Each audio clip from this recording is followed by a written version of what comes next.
मैं अभी विदर्भ क्षेत्र के एक गांव में हूँ। गांव का नाम है नागझरी। और मैं भारत में हूँ।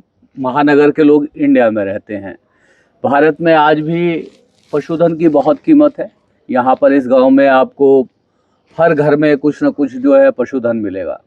अभी दोस्तों मैं जो बात करने जा रहा हूँ, अभी हम देख रहे हैं कि शहरों में यानी इंडिया में हमारे जो एविएशन सेक्टर की क्या हालत हो गई है, हमारे एयरलाइंस वगैरह की क्या हालत हो गई है, उसकी तस्वीरें वायरल हो रही हैं। आज हमारे एयरपोर्ट्स के हाल रेलवे स्टेशन से भी बदतर हैं।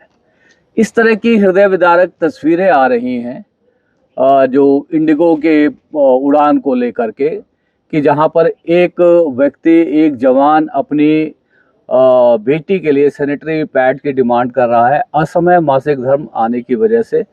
और वो लगभग रोता हुआ, चिल्लाता हुआ बात कर रहा है कि मेरी बेटी को ब्लड आ रहा है, सैनिटरी पैड दे दो।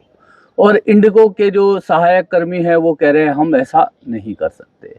तो बताना चाहता हूं कि दोस्तों, एयरलाइंस नहीं संभली तो एयरलाइंस को बेच दिया, बंदरगाह नहीं संभले तो बंदरगाह बेच दिए, सड़कें नहीं संभली तो सड़कें भी बेच दी, उसका टोल भी प्राइवेट कंपनियां कलेक्ट करती हैं। उसी तरह से जो है अब आने वाले समय में एयरपोर्ट का प्रबंधन भी हम नहीं संभाल पाए, तो लिहाजा हमने एयरपोर्ट भी बेच दिया। अब सुनते हैं कि प्राइवेट सेक्टर में हथियार भी बनेंगे। आज जब हमने सब कुछ प्राइवेट सेक्टर को बेच दिया है, नेताओं ने अपने जो है रहने, उड़ने, खाने पीने का बढ़िया इंतजाम कर लिया है और जनता को उनके हाल पर छोड़ दिया है। तो मैं ये कहना चाहता हूं कि आज जो लोग सरकार से गुहार लगा रहे हैं, क्यों लगा रहे हैं भाई?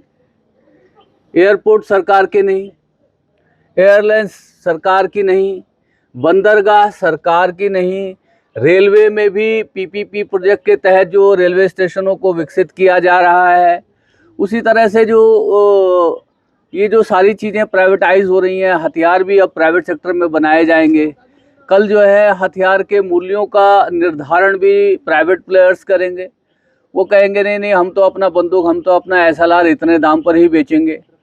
तो प्राइवेट सेक्टर प्राइवेटाइज करना कोई बुरी बात नहीं है, मगर उसके ऊपर एक रेगुलेटरी बॉडी होनी चाहिए, अफेक्टिवली रेगुलेटरी बॉडी होनी चाहिए जो इन सब चीज़ों को नियंत्रण कर सके। आज जो है प्रधानमंत्री कहा करते थे कि हवाई जहाज में हवाई चप्पल वाले सफ़र करेंगे, मगर ऐसा होता हुआ दिखता नहीं।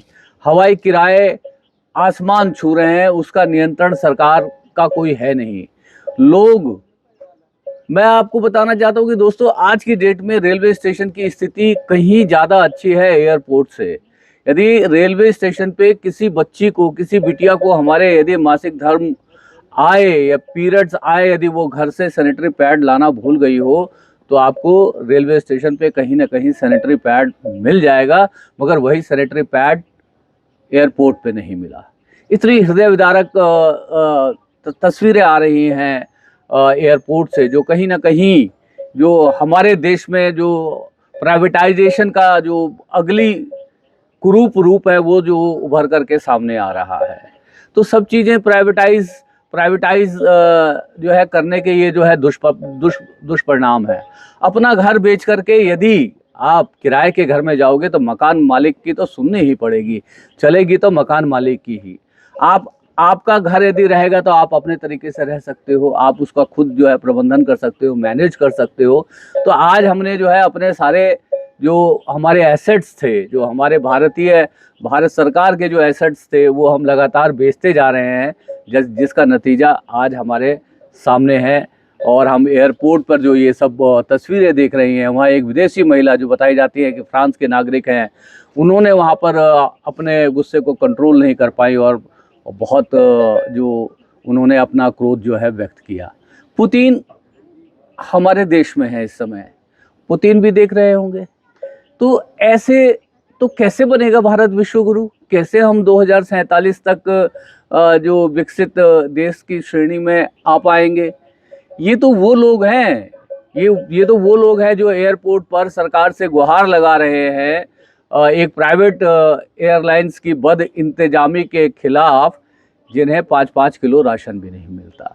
यहाँ मैं जहाँ भारत में हूँ, भारत यानी भारत आज भी गाँव का देश है। भारत भ्रमण कर रहा हूँ, गाँव में घूम रहा हूँ, हर घर में जो है पशुधन है।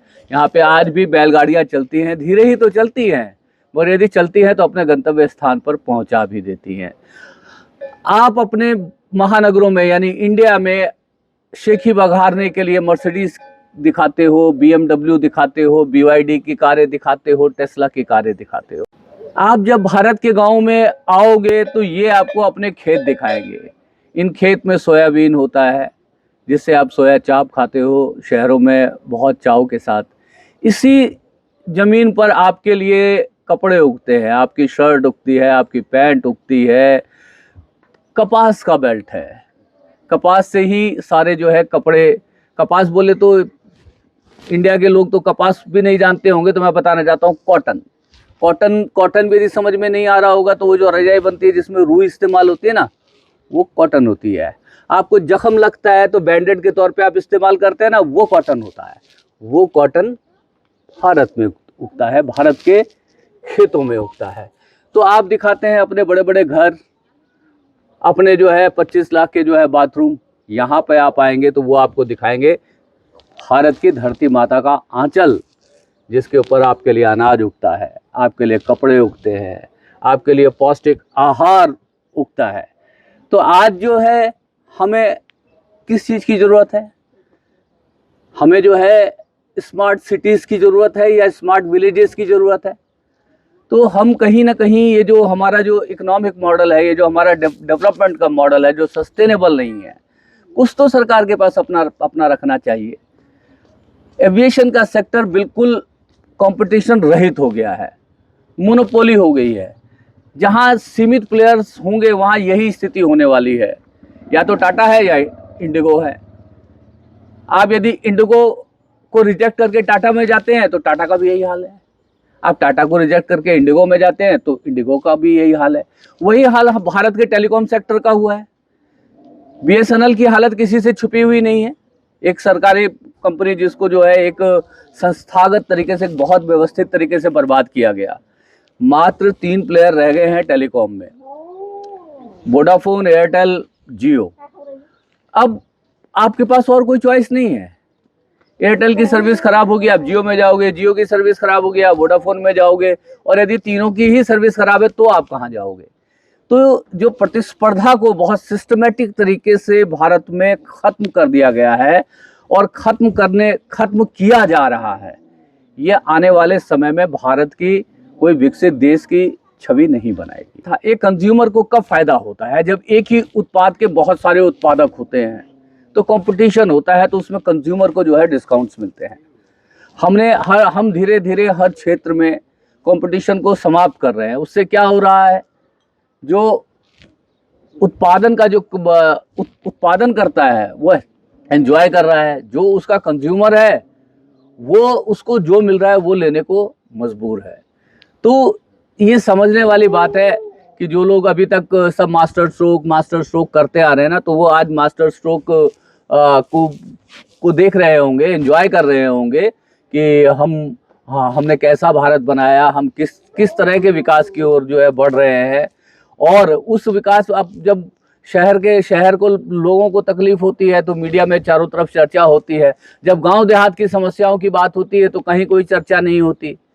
तो ये जो भारत और इंडिया का जो गैप जो धीरे धीरे बढ़ रहा है, इसको ये देखने की जरूरत है। और ये देखना ये है कि हम कहानियों में पढ़ते आए हैं कि जब खरगोश और कछुए की रेस होती है तो उसमें जीतता जो है कछुआ है और खरगोश हार जाता है। मगर क्या आज भी यही स्थिति है कि कछुआ ही जीतेगा और खरगोश ही हारेगा? तो कहीं ना कहीं पर कंज्यूमर किसी भी रूप में हो, चाहे वो गांव देहात का कंज्यूमर हो, चाहे महानगरों का कंज्यूमर हो, कंज्यूमर आज की डेट में कहीं ना कहीं पिट रहा है, लुट रहा है, उसका शोषण हो रहा है। गांव में किसानों का, मजदूरों का, दलितों का शोषण हो रहा है, तो महानगरों में जो पढ़े लिखे जो एलिट क्लास है उनका भी उतना ही शोषण हो रहा है। शोषण के प्रकार जो है भिन्न है। तो तो समझिए इस बात को कि ये कुछ सरकार को अपने पास भी रखना चाहिए, ताकि आपातकालीन स्थिति में प्राइवेट प्लेयर्स को एक थ्रेट बना रहे कि यदि अच्छा काम नहीं करेंगे, आप यदि कॉम्पिटिटिव काम नहीं करेंगे, आप यदि रूल्स और रेगुलेशंस को नहीं यदि मानेंगे, तो हमारे पास एक और बैकअप सिस्टम है, हम उस बैकअप सिस्टम को स्ट्रॉन्ग करेंगे। तो ये स्थिति है। बताया आपको, भारत भ्रमण पे हूँ, भारत के गाँव में हूँ, सोशल मीडिया के थ्रू ये सब खबरें देख रहा था, तो सोचा कि आपके लिए एक छोटा सा विश्लेषण जो मेरी छोटी सी बुद्धि है उस बुद्धि के जरिए जो है बना दूं। तो मुबारक हो हमारे जो एफ्लुएंट क्लास हैं, क्योंकि सरकारें जो है वो हम ही चुनते हैं, तो हमने ही इस व्यवस्था को चुना है, हमने ही इस पेड़ को बोया है, तो इस पेड़ के जो भी फल है, जैसे भी फल है, उस फलों को हमें ही जो भुगतना पड़ेगा। तो ये एक छोटी सी विश्लेषण थी भारत से इंडिया के लोगों के लिए। तो बताइएगा कि जो ये मेरी छोटी सी बातचीत है आपको यदि कैसी लगी। यदि आपको लगी कि मैंने कोई मीनिंगफुल बात करी तो कुछ कमेंट बॉक्स में लिख भी दीजिएगा। आपको लगी कि मैंने कुछ इस तरह की बात करी जिसमें कुछ अर्थ है, जिसके ऊपर सरकारों को सोचना चाहिए, और एज ए सिटीजन आपको भी कुछ सोचना चाहिए, तो जो है इस वीडियो को ज़्यादा से ज़्यादा लोगों तक पहुंचा दें। चैनल अब तक सब्सक्राइब नहीं किया तो भारत के लोगों को और भारत से इंडिया के लोगों को ये कहना चाहता हूँ, चैनल सब्सक्राइब कर लेंगे तो बड़ा अच्छा लगेगा। आप सबको आज के दिन की ढेर सारी शुभकामनाओं के साथ मैं विदा ले रहा हूँ। मैं हूँ आपका होस्ट और दोस्त सुभाष चंद्र झा, और कैमरे के पीछे से मुझे सहयोग कर रहे हैं मेरे बाल सखा अनिल दुफारे। हरे कृष्ण।